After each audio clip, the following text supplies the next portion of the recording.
was a director in the company that provided electronic security for the World Trade Center and Washington's Dulles Airport, both involved in September 11th? None other than the president's younger brother. From 1996 to 2000, Securacom installed what was referred to as a new security system at the World Trade Center. Wirt D. Walker III, a cousin of the Bush brothers, was CEO of Securacom from 1999 until 2002. Interestingly, these facts have not been made public. Was it only a security system that was added during those years, or was it also the wiring for a long-awaited plan? Scott Forbes, an IT specialist in a firm that had leased space in the South Tower since its erection, reported an unprecedented power down in his building for almost the whole weekend prior to 9/11. We were notified 3 weeks in advance of the power down by the Port Authority. That was relatively short notice to plan to shut down all of our banking systems. It was a big deal. It was unprecedented. We had a data center on the 97th floor, so our originating servers were all there. During that weekend, the power down meant that there was no security. The doors were all open, basically. And also the security video cameras were all off. But there were guys in overalls carrying huge toolboxes and reels of cables walking around the building on that weekend. Employees were notified that internet cables were being upgraded. But who were the strange workmen, and what were they really doing? All the power was shut down. If there was a power down, that meant that everything was gone in terms of security, in terms of access to the building. So anybody could have gone there and do any kind of setup. Having worked overtime to get his company's servers back up, Scott took the day off on September 11th. As he watched the towers collapse from New Jersey that morning, he was sure this had been the purpose of the mysterious weekend work. Scott notified many authorities, including the 9/11 Commission, about the unusual and lengthy power outage, but was ignored. Ben Fountain of Fireman's Fund spoke of unusual evacuations ordered at the Twin Towers during the weeks before September 11th. Others reported that the security alert was inexplicably lifted 5 days prior and bomb-sniffing dogs were removed. What would the dogs have discovered had they remained on duty?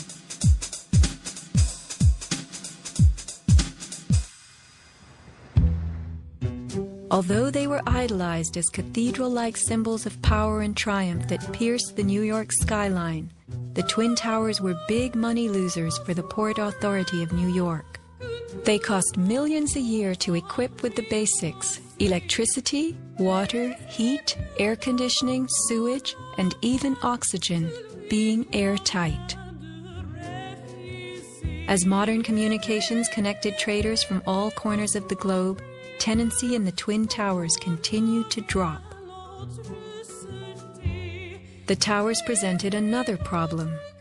Decades ago, their steel beams had been sprayed with fireproof asbestos, a cancer-causing material banned from use in building in the mid-1980s.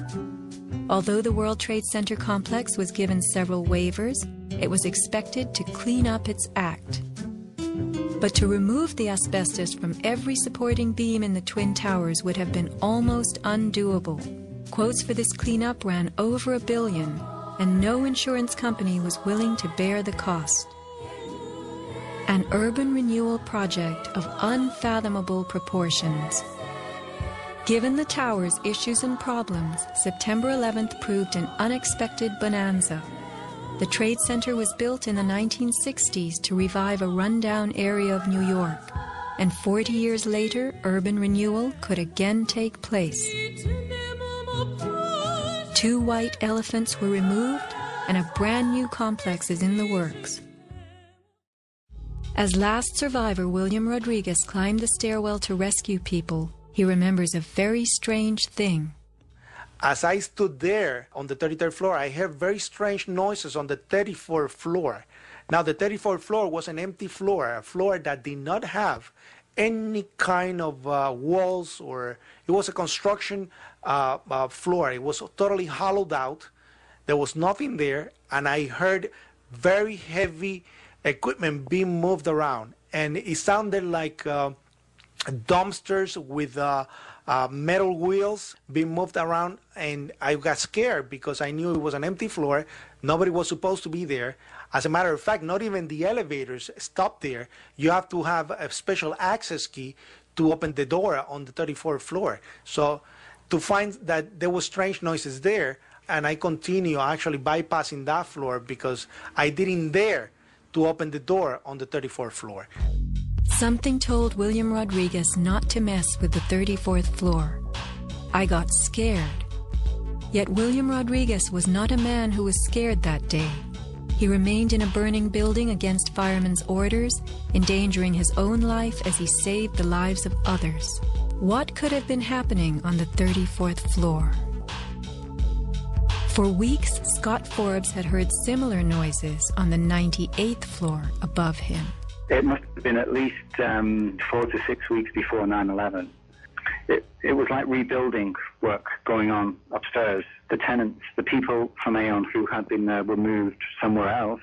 The offices were just vacant. And there was a lot of heavy machinery building work going on. It was almost like pneumatic drills and lots of hammering, so much so that the floors were shaking. That's how noticeable it was. It was almost as if something heavy was being moved and then it was being taken off wheels, and it was like boom. Our floor underneath literally shook. You could feel the weight above you. That was how large it was. On one occasion, I opened a door to see what was going on, being nosy.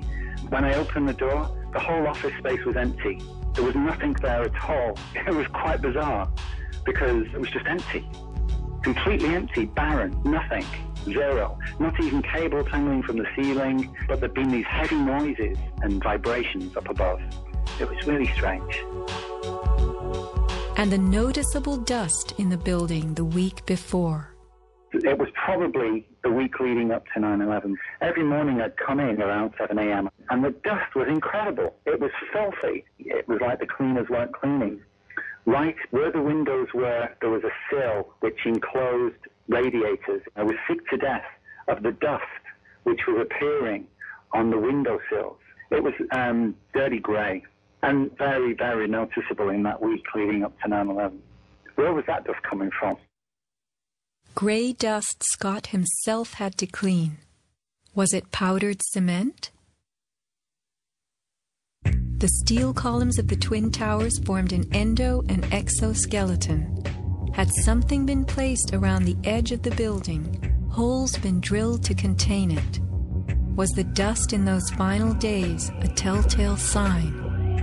As white elephants, the buildings were full of vacant offices. Tenants could be temporarily moved around for upgrades as Aon was, and a plan arranged to perfection.